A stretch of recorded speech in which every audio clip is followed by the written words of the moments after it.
Dinosaurs and dragons come alive in fun-filled video cassettes from the Family Home Entertainment Library. You look at these fossilized bones and you say the words and you can see into their world, a world that's not unlike the animal kingdom of today. First, take an eye-opening look at those colossal creatures that once roamed the Earth. Mating calls, nest building, laying of eggs, and the dramatic and suspenseful battle to survive. Christopher Reeve hosts Dinosaur, an amazing look at the prehistoric giants. You must go out into the world and find the secrets of life. Then, two lost children embark on a remarkable journey through the dawn of time in epic Days of the Dinosaurs. No job is too big, no action too small. For the care of the Earth is a task of us all. And join a comical clan of baby dinosaurs for the biggest, happiest birthday party ever. A birthday party for the Earth. What a great idea. It's Swivel Earth Day Birthday. Birthday, always birthday. What kind of day this birthday be? Plus, share the adventures of a little girl and her enchanting, oversized friend, the Birthday Dragon. Such a celebration! Watch for the magic and excitement of Dinosaurs and Dragons on video cassette from Family Home Entertainment.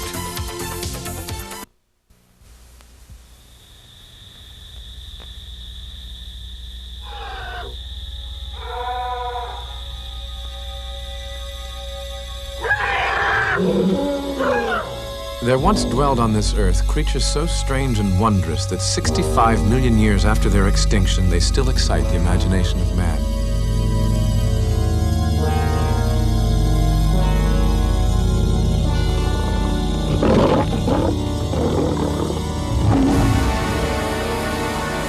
They were fierce and carnivorous monsters, and at the same time, they were gentle giants. They came, surprisingly, in all shapes and sizes, and lived in a world not unlike our own, among birds and frogs, crocodiles and insects.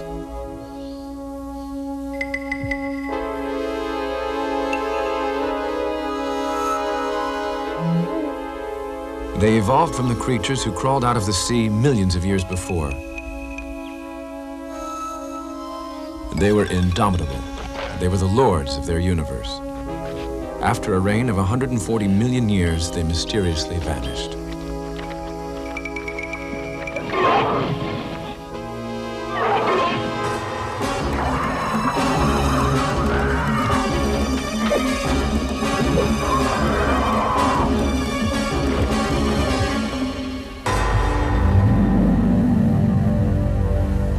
They left behind them a record locked in the earth, fossilized secrets that only hint at the majesty of their reign.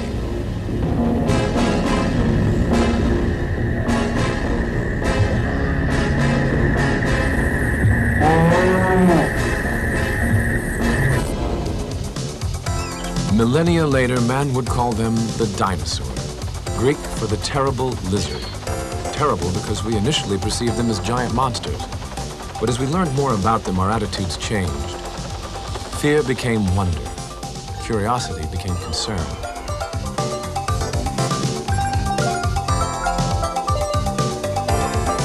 Could their destiny become ours? Could their fate preview our own?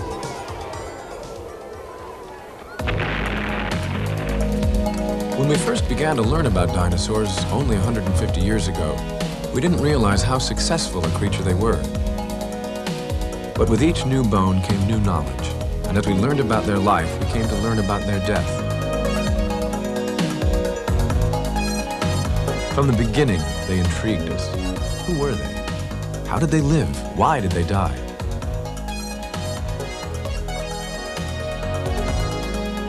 Modern science and technology are now being utilized to solve the mystery of the dinosaur.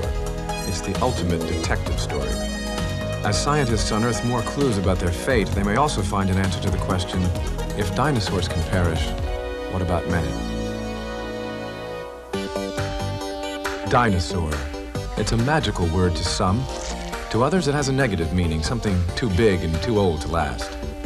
However, it has a special place in our imagination and in our movies. It's big and it's ferocious. It's deadly.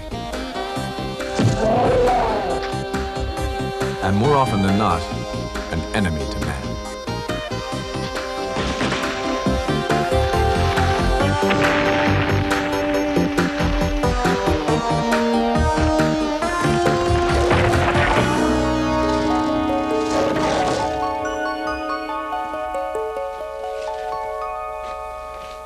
What do you call this thing? Why, something from the dinosaur family. Dinosaur, eh? Yes, Jack. A prehistoric beast.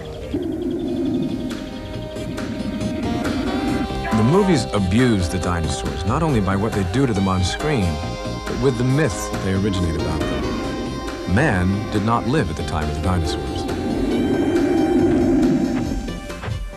Dinosaurs, however, are part of our lives today.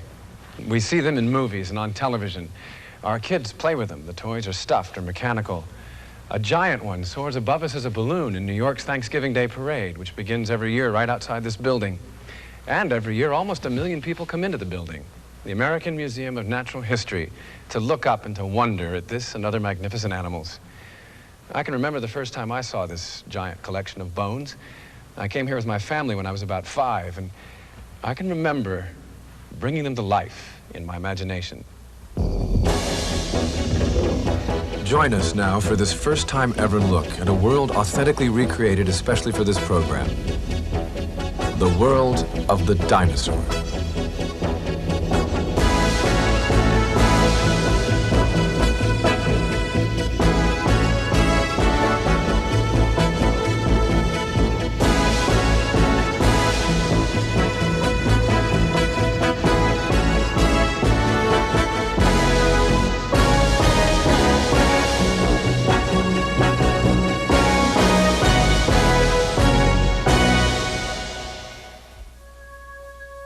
The end always fascinates. How could a 140 million year reign be extinguished so mysteriously and with such finality? What terror came out of the skies to end the dinosaurs? Or was it terror of another kind? Whatever it was, it stripped the Earth clean of 75% of all plant and animal life, and all the dinosaurs. Among them the hadrosaur, a gentle giant over 30 feet long and weighing 3 tons. Called a duck-billed dinosaur because of the shape of its mouth, these giants were vegetarians. They lived on the edge of forests. It is speculated that, unlike modern reptiles, they lived in herds to protect themselves from predators.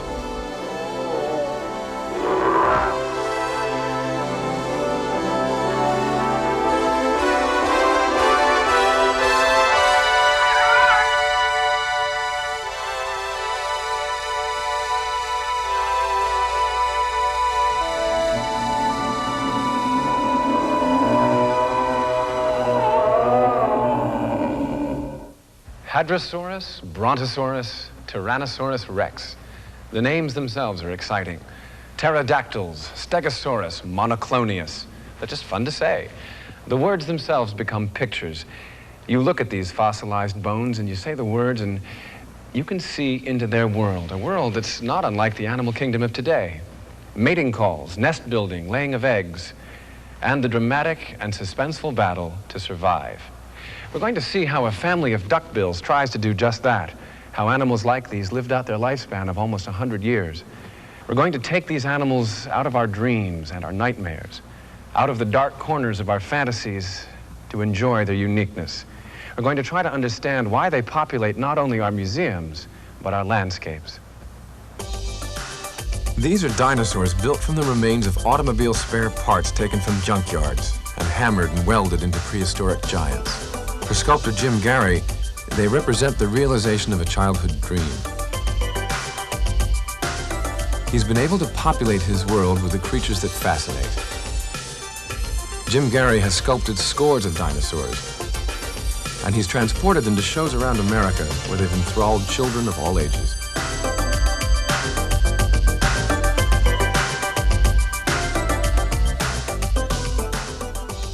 I've always liked dinosaurs, and I always wanted one for a pet, so now I have my own. So I had to create my own because nobody else could find one for me.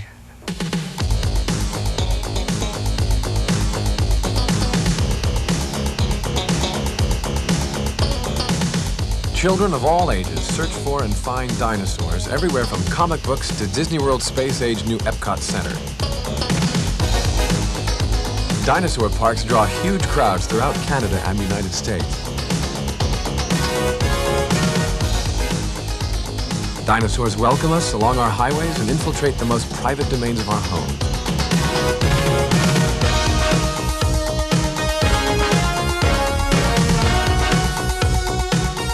find their way not only onto our plates, but into our winter carnivals and our summer festivals.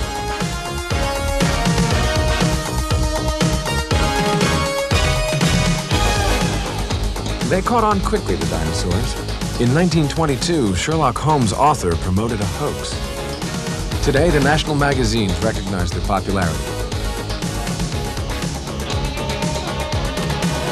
Toys, t-shirts, pajamas, all bear the signature of this unique giant.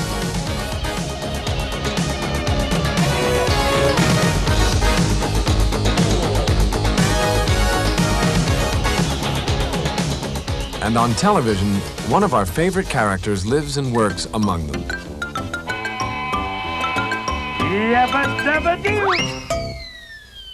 Well, like most children, I was fascinated from dinosaurs right from the beginning, as long as I can remember, of course, say age 6 or before, because dinosaurs were exotic animals, and unlike the monsters you see in the monster movies, they were real.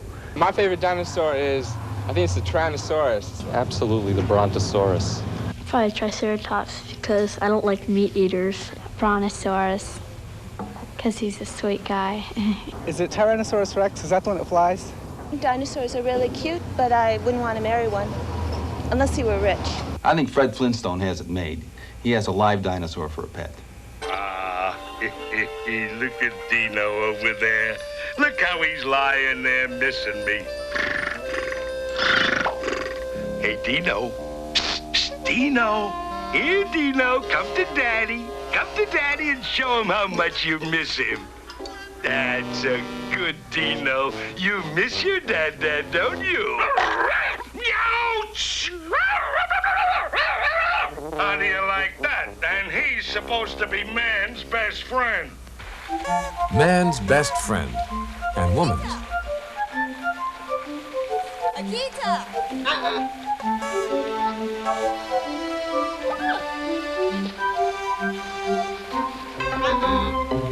Dinosaurs were part of the earliest films.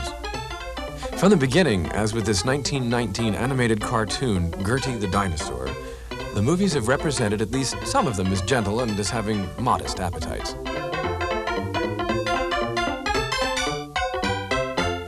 The 1922 film, The Lost World, paralleled the discovery of a nest full of dinosaur eggs in the Gobi Desert in Asia.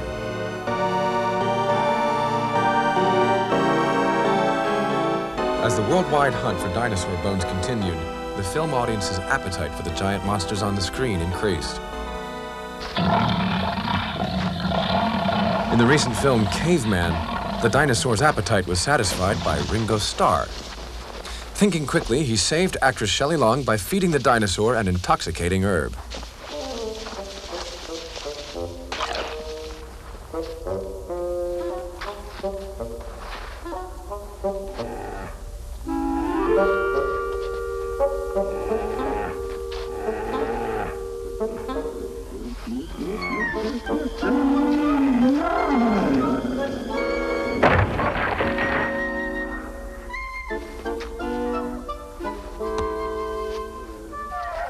Fortunately, an inquisitive world's knowledge of dinosaurs did not depend on the movies. Scientists like Jack Horner transformed their childhood enthusiasm for dinosaurs into an adult discipline. Horner of Montana State University has only recently uncovered a major find of hadrosaur bones. He has made the duckbill dinosaur a household word to scientists. The reason that we know more about duckbill dinosaurs is that we have found a small area where we have concentrations of nests, nests containing eggs, some containing babies, juveniles, and an area right nearby that is so far has yielded 40 or 50 dinosaurs, but we have the remains of 10,000 individuals from a herd. So in this one area, we're able to see the life history of a duckbill dinosaur from the time it hatched until it was at least half grown with an adult. Horner's finds, which illustrate that some dinosaurs lived in herds and cared for their young, tell us that some dinosaurs had traits more common to warm-blooded mammals than cold-blooded reptiles. Horner's Dig is near Montana's Glacier National Park. It is known as Egg Mountain.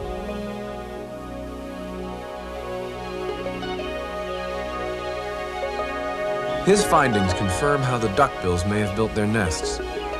Based on the evidence that these dinosaurs herded, some scientists assume that the nest building was a collaborative effort within the herd.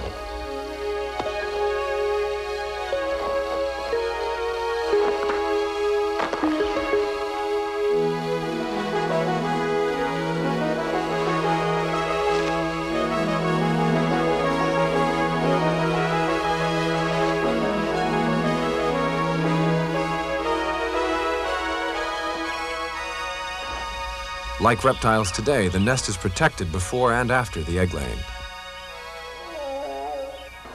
Horner has recently discovered a fossilized egg which he believes contains the embryo of a duck-billed dinosaur. At a Montana medical center, the fossil was subjected to a CAT scan, or computerized axial tomography.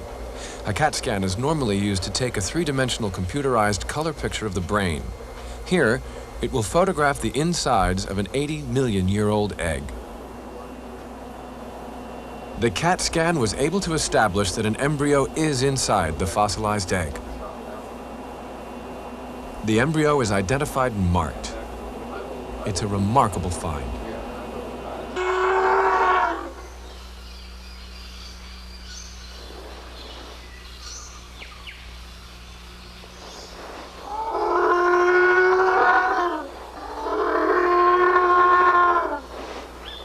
A duck-billed dinosaur, it's believed, laid 20 to 25 eggs in a circular pattern. Scientists don't know how long it took for the eggs to hatch, but they do know that the eggs were about 8 inches long, about the size of a grapefruit, surprisingly small for what would eventually become a 3-ton duckbill. Life for the duckbills was hazardous from the start. The Struthiomimus, an agile and fleet-footed dinosaur that resembles the modern-day ostrich, was a predator that mother duckbills feared most.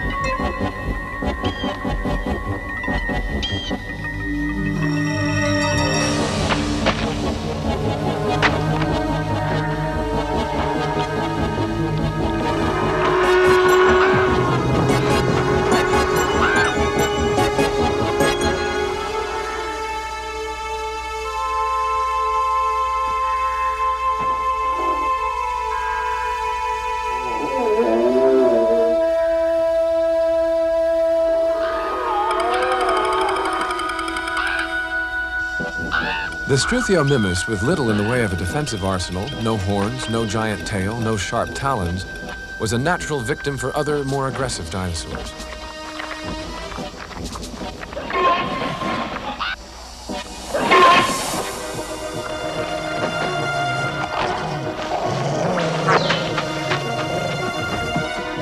The speed of the Struthiomimus, normally its strongest asset, occasionally failed it, especially when matched by that of the Deinonychus.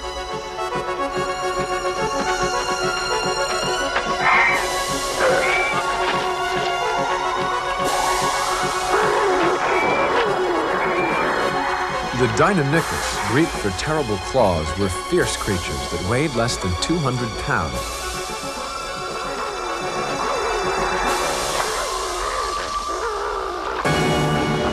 They may have traveled in hunting packs like wolves today. Their speed and their dreaded claws made them fearsome enemies.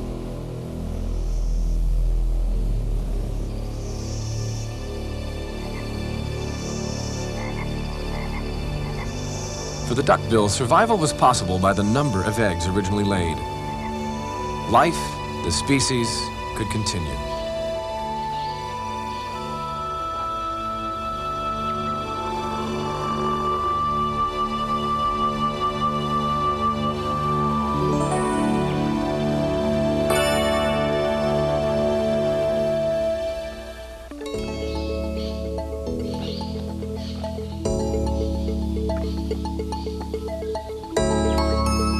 Dinosaur eggs hatched like those of other reptiles today. At birth, the baby dinosaur was only 12 inches long and about 1.5 pounds. If he made it to adulthood, he'd grow to be 6,000 pounds.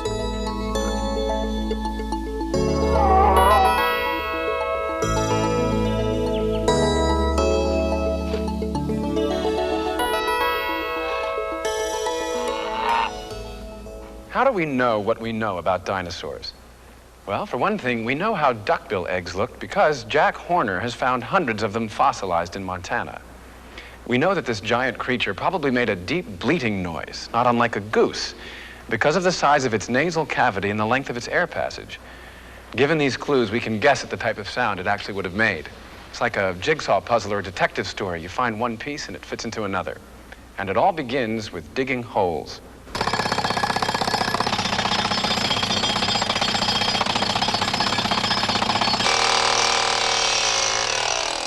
First, somebody finds a fossilized bone, more often than not a tourist or an amateur.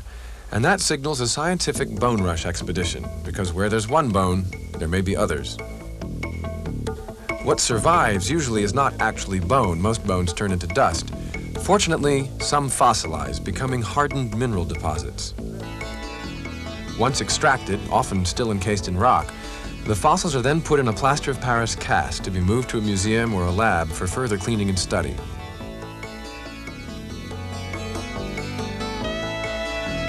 Dinosaur finds have been discovered on every continent except Antarctica, and in at least 20 states, with the biggest finds in the Rocky Mountain area.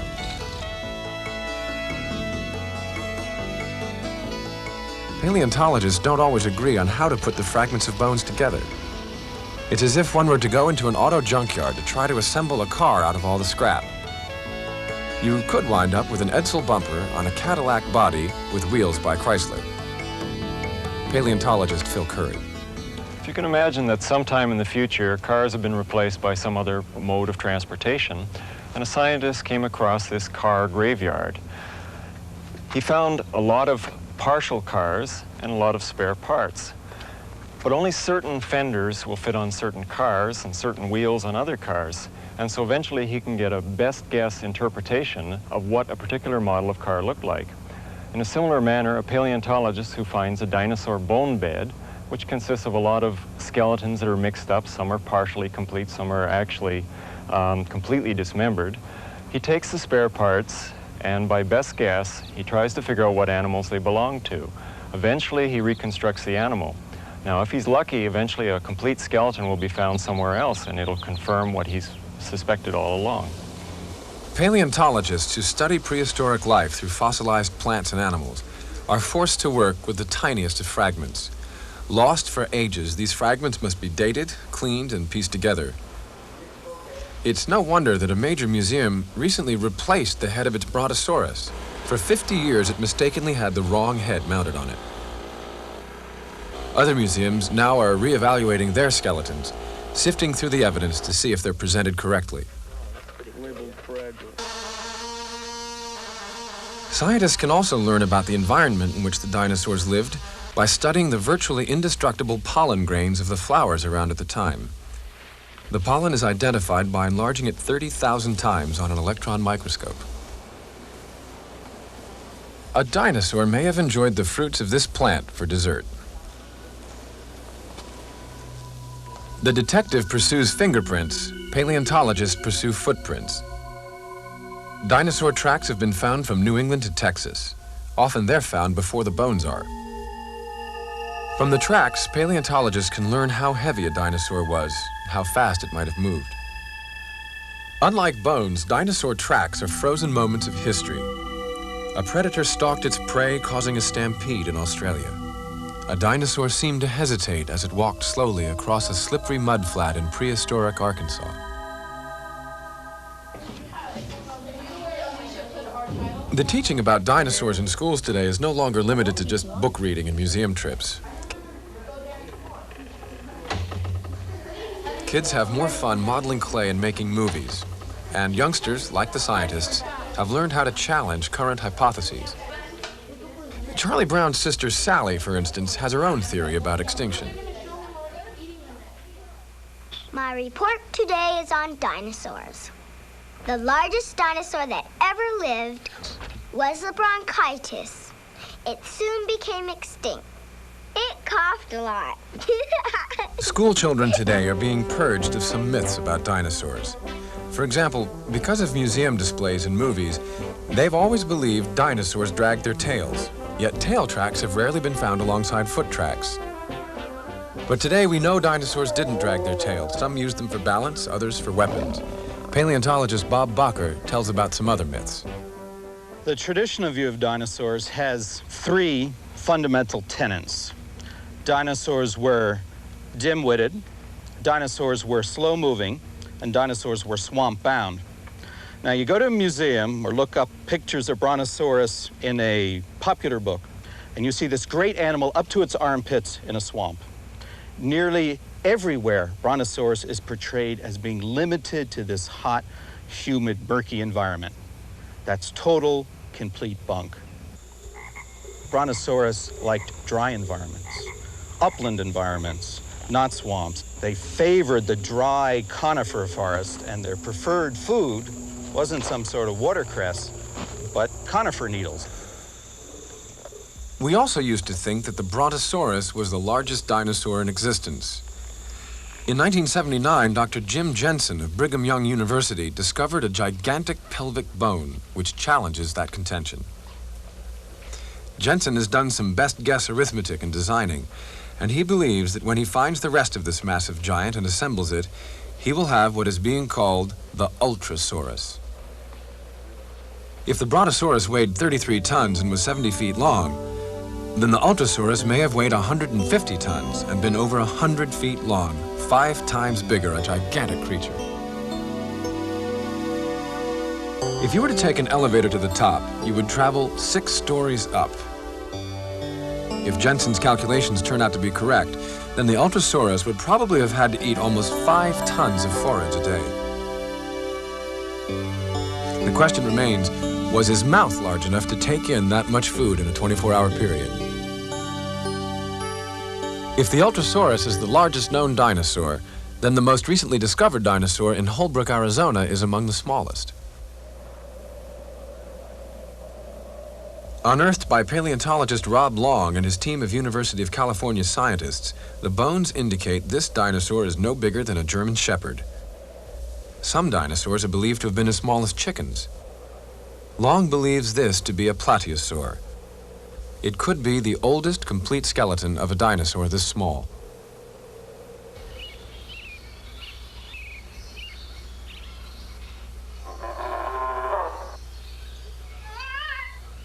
The baby duckbill would reach the size of the plateosaur or a German shepherd very quickly. He would still be too short to reach the best foliage. Duckbills, it's estimated, ate about 200 pounds of foliage a day, and like a cow or elephant today, spent most of his waking hours eating.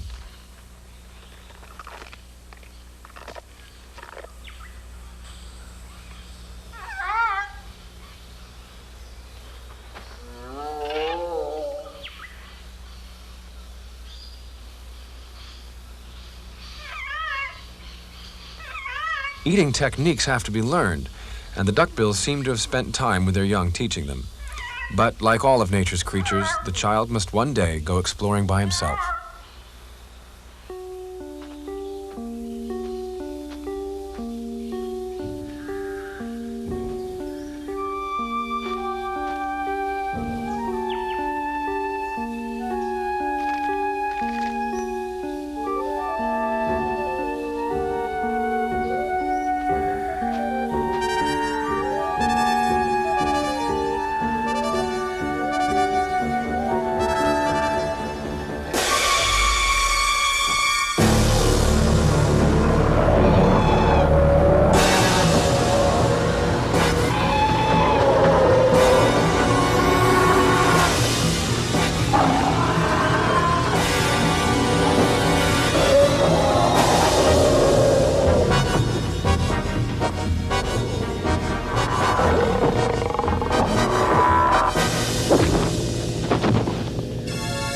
The duckbill tail weighed 2,000 pounds.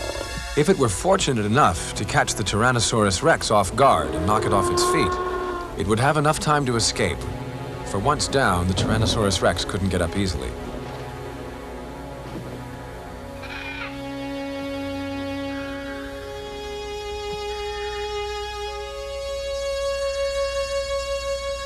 But if the Tyrannosaurus rex was denied today, he would almost certainly prevail another day.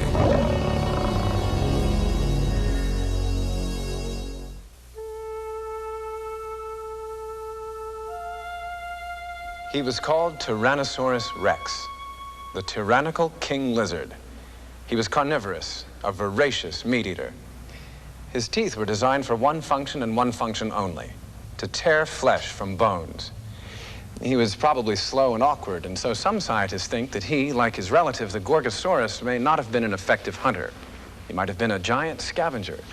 Well, the chances are that he was both. One thing seems certain, though. He was a loner, and the rest of his kingdom lived in fear of him. Among those who lived in his kingdom were the monoclonius. Like our duckbills, these vegetarians also herded together for protection. They were slow-moving. Their single horn and their thick hides were their only defense.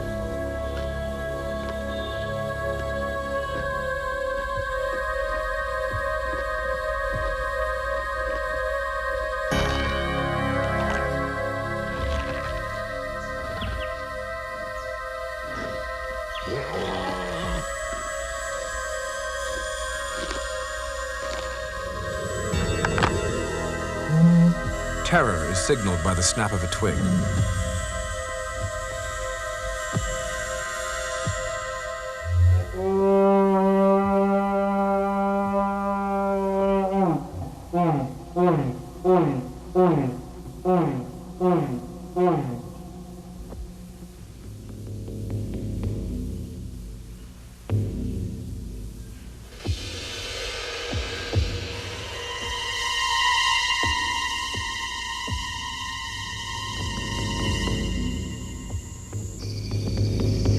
Feet tall, 40 feet long, the Tyrannosaurus rex had powerful hind legs that could propel him forward relentlessly.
Tyrannosaurus rex is a big lizard-like animal, and he likes eating everyone up, and he's a mean guy. Well, he's big, he's mean, he has really long teeth, and his arms he can't use.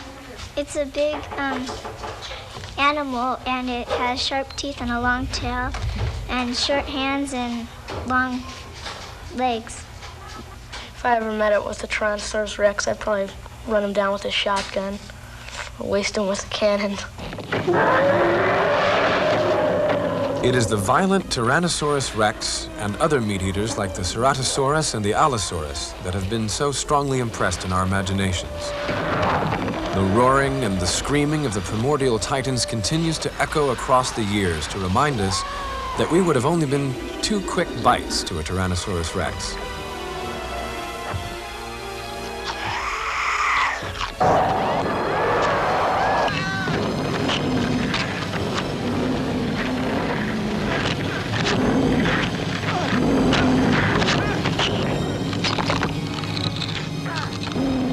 He seems to have no equal. He has been celebrated as invincible.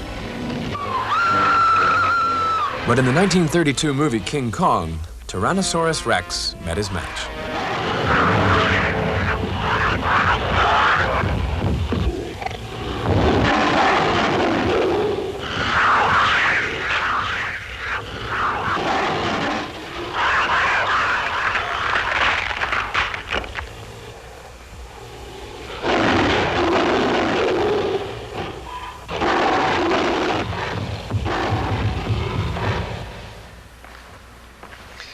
King Kong was the creation of Hollywood. He was fiction. But then so much of what Hollywood filmed about the dinosaurs was also fiction. We already know the movie makers mistakenly put man among the dinosaurs. Man didn't even exist for another 60 million years. But I wonder if we had lived among the dinosaurs, would we really have been such enemies? Well, we are in the movies, and the dinosaurs always seem to have the upper hand, or at least the upper horn.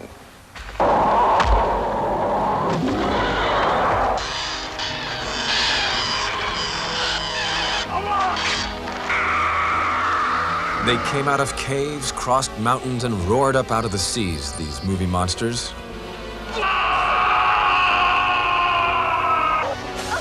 Always they appeared to be larger than life.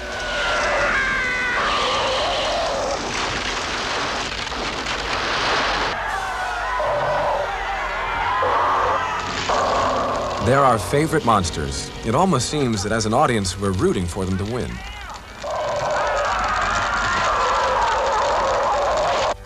Some of us would like to think that they still exist. If they do, where could they be? Many believe that a dinosaur still lives beneath the waters of this mysterious lake in Scotland, Loch Ness. Each spring, a number of sightings of the creature or creatures that allegedly live in this lake makes international news. Recently, an expedition set out to get hard evidence to prove the existence of the monster that many claim is a plesiosaur. Called Nessie, the creature has often been the source of hoaxes and fake photographs. A recent expedition placed a high-speed camera underwater. A sonar device would trigger as the shutter on the camera recorded the passing of any large creature. The camera took these two pictures.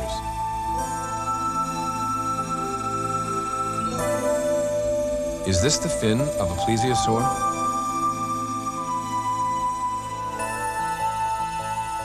Does a plesiosaur or family of plesiosaurs still live in the waters of Loch Ness?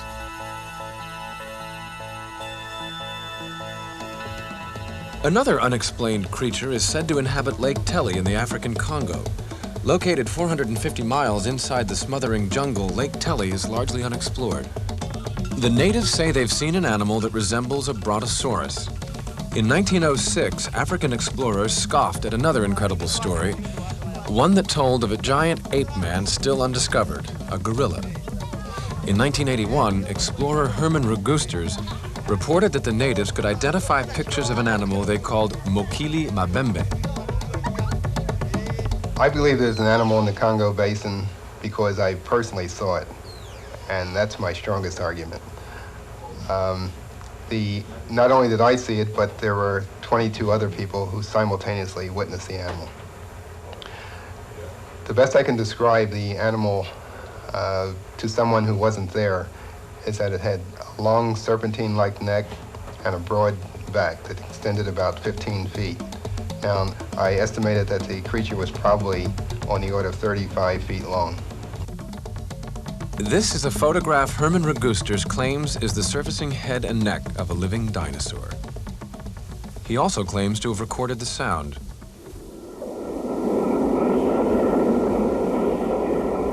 A living dinosaur? Myth or reality? Baby. A recent movie called Baby decided to refer to it as a legend. You don't belong to me.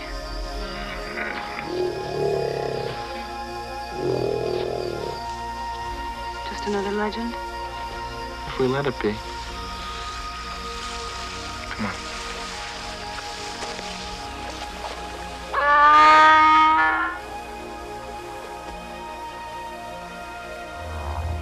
Paleontologists seem to like the idea of the possibilities.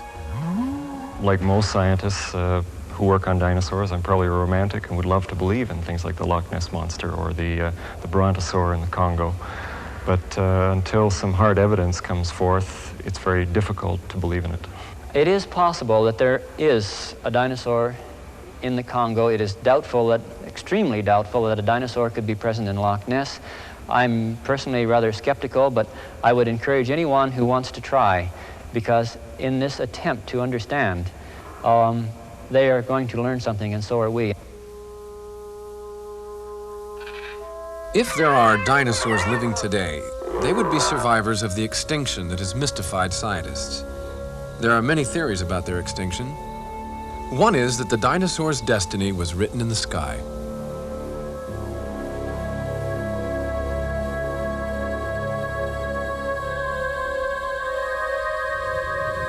A cosmic shower of asteroids or a large meteor struck the Earth with an astounding impact. It created an impenetrable dust veil that blocked out the sun, killing off much of the plant life.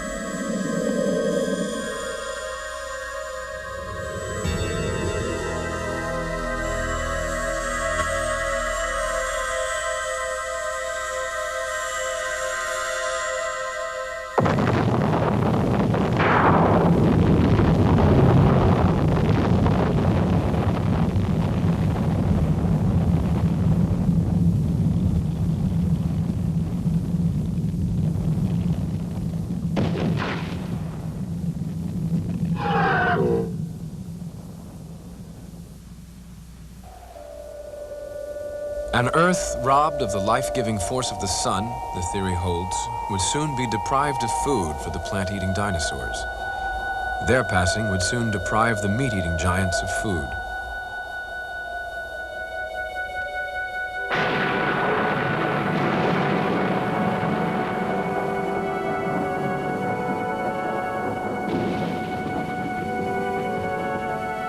It was like a nuclear winter. The Earth suffered an untold loss of life. In a matter of months, the food chain would have broken down. The largest and the most dominant creatures on Earth perished. For the dinosaurs, it was the end of a 140 million year reign on Earth.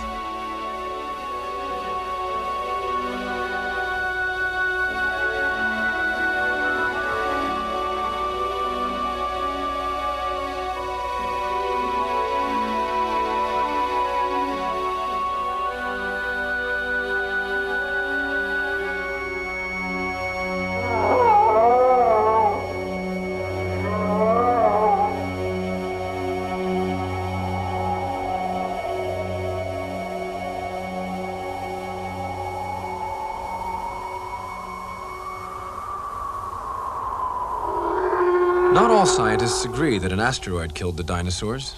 Paleontologist Bob Bacher. We've had a nice explanation for dinosaur extinctions, starting about 100 years ago. It's simply that the whole landscape of the Earth changed. That shallow seas drained off the continents, that the temperatures started getting colder in the winter, deep inland, and that animals that used to be living on separate continents now could mingle, and as they mingled, these foreign species brought in foreign diseases. And that combination, a change in climate and a mingling of foreign diseases, always causes extinction today. You can see it happening on every continent. And the end of the Cretaceous would have been no different. We don't need a cosmic zap. We have a nice, well-studied, earthly mechanism to kill off the dinosaurs. I think some scientists, the majority of scientists, probably believe in gradual extinction of dinosaurs. But there's certainly a growing amount of evidence suggesting they may have become extinct rapidly as well. I don't care what killed the dinosaurs. For me, it's very important to study and learn why the dinosaurs were so successful. Not all life on Earth was extinguished with the dinosaurs.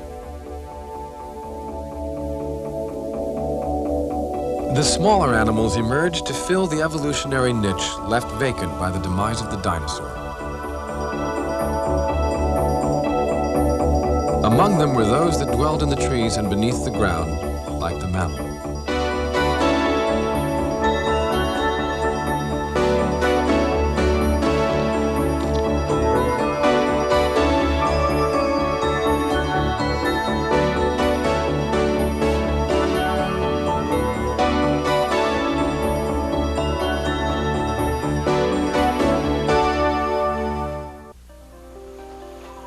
There are among us today animals that lived at the time of the dinosaurs. The crocodile, as a family, survived the extinction. They live among us today as smaller versions of the 50-foot giants they were 65 million years ago. Why they survived is still a mystery.